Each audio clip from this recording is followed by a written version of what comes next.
So much for air cooling. Let's now turn our attention to hydrogen-cooled generators.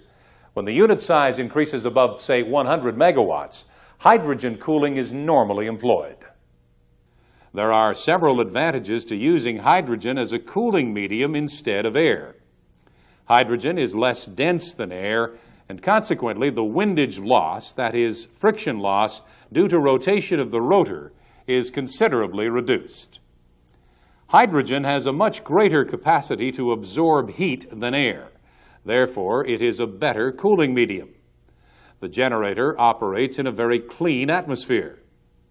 Generally speaking, the hydrogen-cooled generator can be made physically smaller than an equivalent air-cooled generator of the same capacity.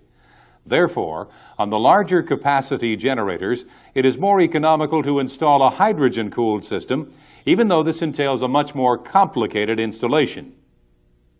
The generator casing is built as a sealed unit, with the hydrogen inside the casing maintained at a pressure of about 30 psig, or about 3 bar.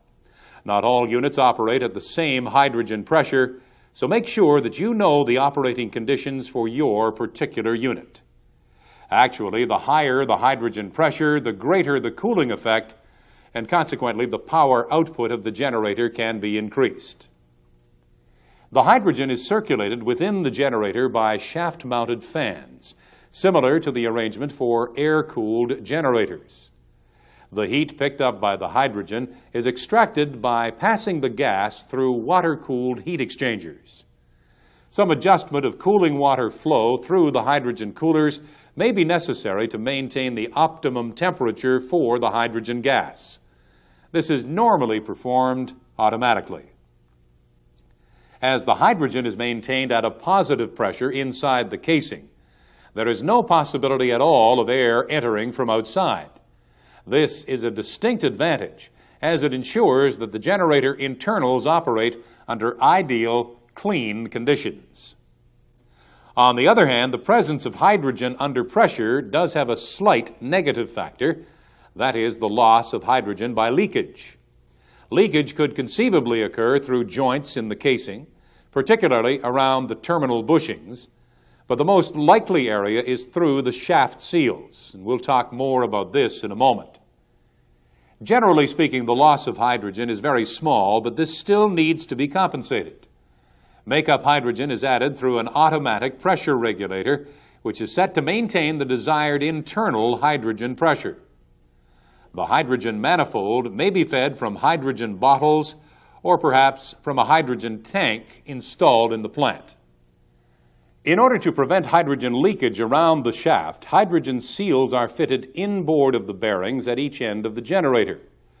A common type of hydrogen seal consists of spring-loaded seal ring segments which lightly hug the shaft under spring tension. The segments are lubricated by seal oil, which is maintained at a pressure of about 5 psi above the pressure of hydrogen inside the generator. Consequently, it is impossible for hydrogen to leak out past the seal. Seal oil leak-off is then drained back to the seal oil pumping system. Any hydrogen that may have been absorbed by the oil is drawn off by a vacuum pump, which forms part of the seal oil unit. This small amount of hydrogen leakage is then discharged to atmosphere.